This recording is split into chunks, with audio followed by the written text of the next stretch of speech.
In this video, we are going to go through the present perfect tense. And this tense refers to something that has basically taken place in the past, but continues to the present. And so this idea of time, let's begin here with the past and the present. Whenever you have this conception of something beginning, continuing on, you are dealing with the perfect tense. The present perfect starts at some point in the past and it continues on to the present.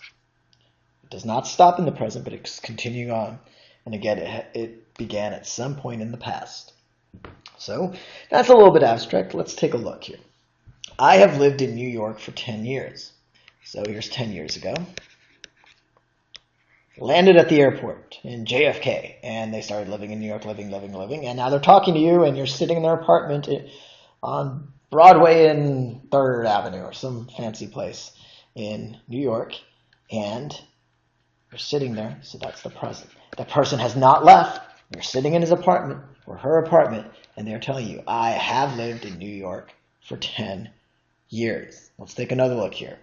She has been a fan of Broadway musicals since she was a child. So she's a little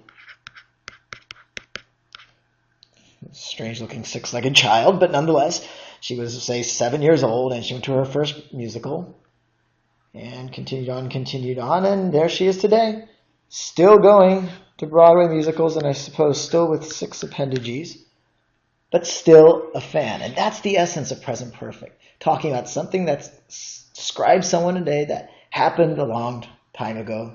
Again, that's continuous, that's still going on.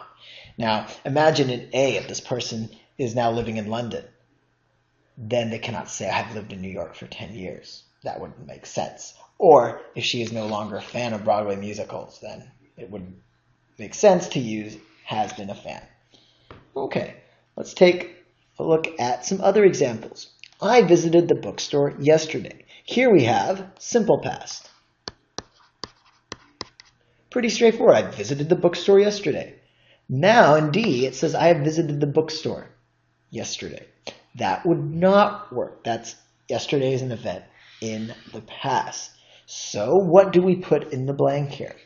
Well, we can have many different things to show that the bookstore is somewhere this person goes to and they visited it numerous times over the years, over the months. So I have visited the bookstore many times.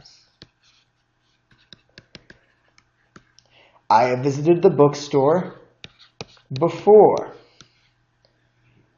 I have visited the bookstore whenever an author comes to visit. So again, you're showing a repeated action that's happened in the past, maybe happened many times in the past, and is continuing on today. It's still something that reflects the present. And that is the essence of the present perfect tense.